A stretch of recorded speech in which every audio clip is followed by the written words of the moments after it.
மஷ்ரூமும் முட்டைக்கோஸும் சேர்த்து பண்ண போகிற ஒரு பக்கோடா. முதல்ல இந்த பக்கோடாக்கு என்னென்ன தேவைன்னு பார்த்துருவோம், அதுக்கப்புறம் அதை எப்படி பண்ணுறதுன்னு பார்க்கலாம்.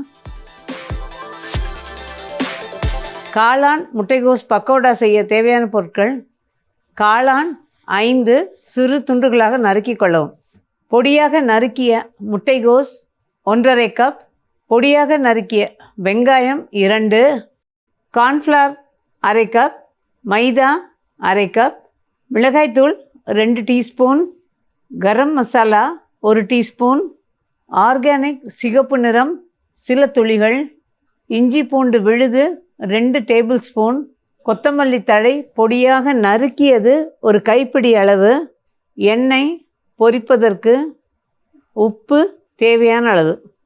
இப்போ இந்த காளான் முட்டைக்கோஸ் பக்கோடாவுக்கு தேவையான பொருள்லாம் பார்த்தோம் இல்லையா? இதை பண்ணுறதுக்கு முன்னாடி நான் கொஞ்சம் எண்ணெயை நல்லா காய போட்டிருக்கேன்னா பொரிக்கணுங்கிறேன். இது பக்கோடா மாதிரி தான், ஆனால் அது ஆக்சுவலாக எப்பவும் பண்ணுற அந்த கடலை மாவுலாம் சேர்த்து அந்த மாதிரிலாம் கிடையாது. ஆக்சுவலாக இது பார்த்திங்கன்னா நான் ஒரு ரோட் சைடு கடையில், பொதுவாக ரோட் சைடில் சில கடைகள் பார்த்திங்கன்னா ரொம்ப சுத்தமாக நல்லா வச்சுருப்பாங்க. அந்த மாதிரி கடைகளில் சிலதை வந்து எனக்கு நான் சாப்பிட பார்க்கும்போதே சாப்பிடணும்னு தோணும். அந்த மாதிரிலாம் நான் போய் சாப்பிட்ருக்கேன். அப்படி சாப்பிடும்போது தான் ஒரு கடையில் பார்த்திங்கன்னா இந்த பக்கோடா மாதிரி இதை போட்டு கொடுத்துட்ருந்தாங்க. பார்த்தா ரொம்ப நீட்டாக தொடச்சி கிடச்சி நல்லா வச்சுருந்தாங்க. அவன் பக்கோடா போடுற போதே அவங்க அந்த வாசனை அந்த இடத்தையே வந்து சூழ்ந்துக்கிட்டு அவ்வளோ நல்லா இருந்தது அந்த வாசனை. அதுக்கப்புறம் பொறுக்க முடியாமல் தான் அதை போய் வாங்கி சாப்பிட்டுட்டு அதுக்கப்புறம் எப்படி பண்ணுவாங்கன்னு கேட்டுக்கிட்டு, அவங்க நல்ல வேலை அதில் எதையும் மறைக்காமல் சொல்லி கொடுத்தாங்கன்னு நினைக்கிறேன். ஏன்னா நான் திரும்ப வந்து அதை பண்ணி பார்க்கும்போது செஞ்சு பார்க்கும்போது அது அவ்வளோ பர்ஃபெக்டாக நல்லா வந்தது. ஸோ அவங்க சொல்லிக் கொடுத்தபடியே நான் செஞ்சு பார்த்ததை இன்றைக்கி உங்களோட ஷேர் பண்ணிக்கிறேன். நல்ல ஒரு சைட் டிஷ்ஷாகவும் இருக்கும், ஒரு ஸ்நாக்காகவும் இருக்குங்க. இதுக்கு 2வது இந்த கொஞ்சம் இந்த பட்ஜெட் அப்படிங்கிற போது நம்ம பார்த்தோம்னா எல்லா நேரத்துலையும் எல்லாத்தையும் பன்னீர் அந்த மாதிரிலாம் வாங்கி பண்ண முடியாது. பட் முட்டைக்கோசு இதெல்லாம் வந்து நம்மளால் வாங்க முடியாமல் இருக்கிறதில்ல. அதே மாதிரி மஷ்ரூம் வந்து இதில் கொஞ்சமாக தான் போட்டுக்கிறோம். அந்த மஷ்ரூமே இல்லாமையும் நீங்கள் வெறும் முட்டைக்கோஸ் போட்டும் பண்ணிக்கலாம் இது.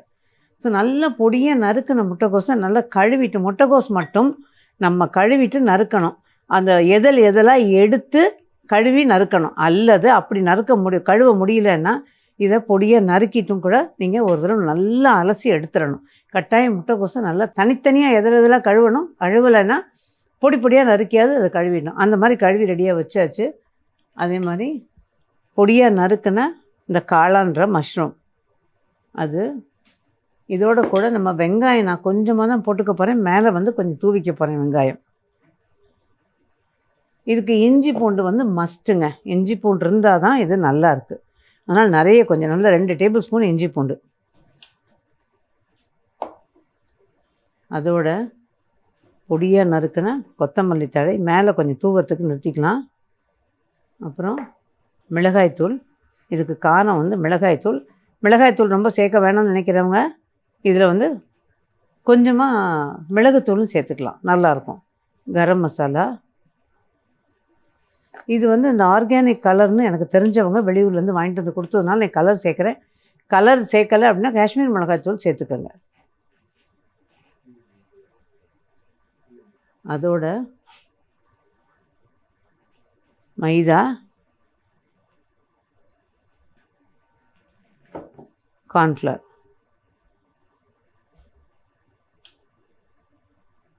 இப்போ இதை வந்து கூட கொஞ்சம் உப்பையும் சேர்த்துக்கலாம்.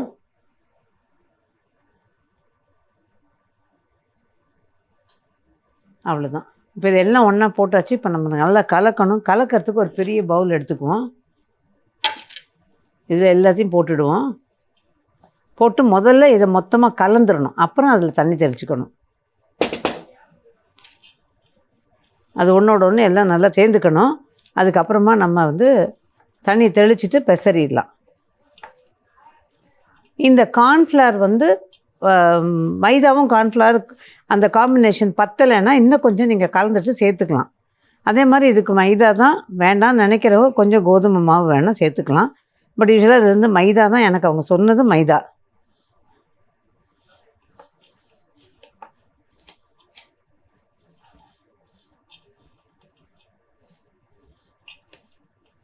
இப்போ இதில் கொஞ்சமாக தண்ணி தெளிச்சிக்கலாம். நல்ல ரோட்டு கடை பக்கோடான்னு சொல்லலாம். நான் ரோடு கடையில் தாங்க நான் சாப்பிட்டேன், அது சொல்லணும். நான் கலர் இன்னும் டார்க்காக போட்டிருந்தாங்க, நான் அந்த அளவுக்கு போடல. அதே மாதிரி நல்ல காரசாரமாக இருந்தது. அதனால் அது கொஞ்சம் காரசாரமாக இருந்தால் தான் இது நல்லா இருக்குங்கிறதுனால கொஞ்சம் அதே அளவு நானும் மிளகாய்த்தூள்லாம் போட்டிருக்கேன். இந்த மஷ்ரூம் சேர்ந்ததுனால கொஞ்சம் லேசாக அந்த தண்ணி லேசாக தெரித்து படப்படம் லேசாக ஒரு பொரியிற இது இருக்கும். பட் அது தவிர்க்க முடியாத ஒரு விஷயம். அதுக்கு மேலே நம்ம மாவு சேர்த்தோம்னாலும் நல்லா இருக்காது. இது அதே மாதிரி இது பெசரிட்டு ரொம்ப நேரம் வைக்கக்கூடாது. ஏன்னா திரும்ப தண்ணி விட ஆரம்பிக்கும் மஷ்ரூமோட தன்மை. அதனால் ரொம்ப நேரம் வைக்கக்கூடாது. அப்படியே நம்ம வந்து உடனே போட ஆரம்பிச்சிடணும். அவ்வளோதான். இந்த கன்சிஸ்டன்சி இருக்கணும். அதாவது இந்த அளவுக்கு அது திக்காக இருக்கணும். பார்த்திங்கன்னா தெரியும். ஒரு மாதிரி நம்ம எடுத்து கிள்ளி விடுற மாதிரி இருக்கணும். பார்த்திங்கன்னா தெரியும்.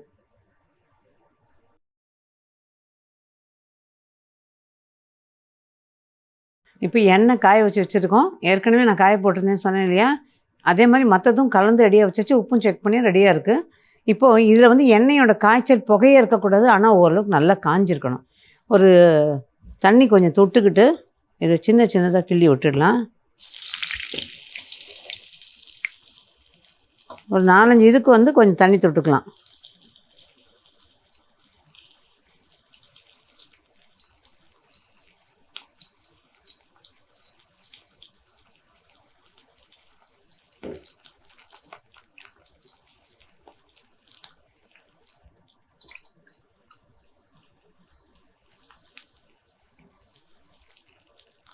இந்த கடாயில் எவ்வளோ எண்ணெய் ஊற்றிருக்கீங்களோ ஓரளவுக்கு அந்த எண்ணெய் கொள்கிற மட்டும் ஊற்றிக்கலாம். ஆனால் என்னென்னா போட்ட உடனே நம்ம வந்து கரண்டியை போடக்கூடாது. கொஞ்சம் அப்படி விட்டுட்டு அதுக்கப்புறம் போட்டோன்னா சரியாக இருக்கும். இந்த இடைவெளியிலெல்லாம் ஃபுல்லாக போட்டுடலாம்.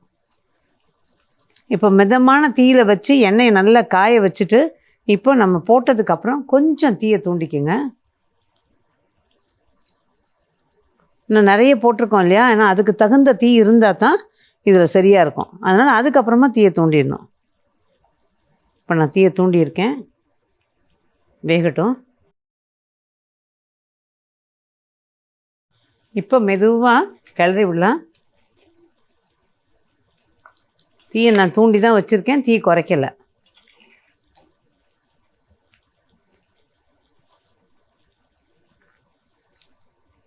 தீ நல்லா ஃபுல் ஃப்ளேமில் வச்சுருக்கோம். நிதானமாக வேகட்டும். வெந்ததுக்கப்புறமா அதை எடுத்துக்கலாம். இப்போ இதே மாதிரி நான் ஒரு 2-3 தடவை பெரட்டி விட்டுருக்கேன். இங்கே பாருங்கள், அப்படி நல்லா பெரட்டி விடணும். பெரட்டி விட்டால் தான் அது உள்ளம் புறமும் வெந்து கரெக்டாக இருக்கும். அதே மாதிரி கரம் மசாலாவை பொறுத்து இதனோட வாசனை கொஞ்சம் மாறுபடும். ஒவ்வொரு பிராண்டு ஒவ்வொரு இது கரம் மசாலாவும் ஒவ்வொரு விதமான வாசனை இருக்குது. அதனால் நம்ம என்ன பிராண்டு போடுறோமோ அதை பொறுத்து நமக்கு வந்து அந்த ஃப்ளேவர் கொஞ்சம் மாறுபடும். அதே மாதிரி இன்னொரு விஷயம் நான் அதில் செஞ்சது என்னென்னா, வெஜிடேரியன்ஸாக இருந்தால் கூட மசாலாவில் வந்து மாற்றி செய்கிறது தப்பு கிடையாதுங்க. நான் வந்து ஒரு தடவை கரம் மசாலா போட்டேன்.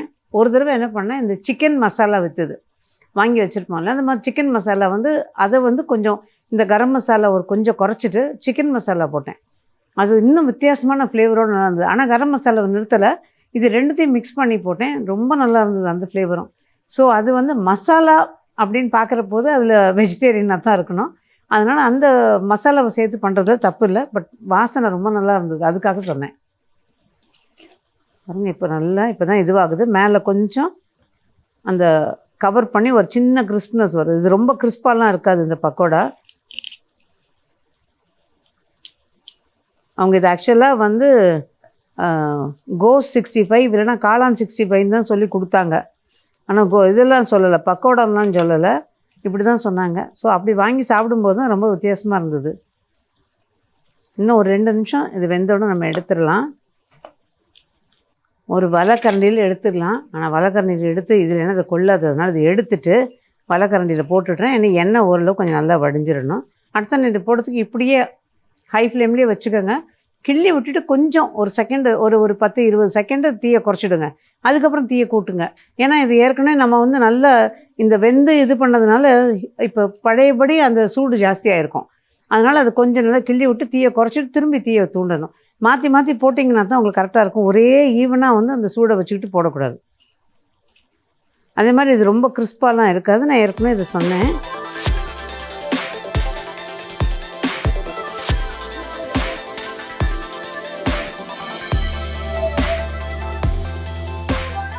இதை வந்து அப்படியே இந்த பிளேட்டில் மாற்றிடலாம்.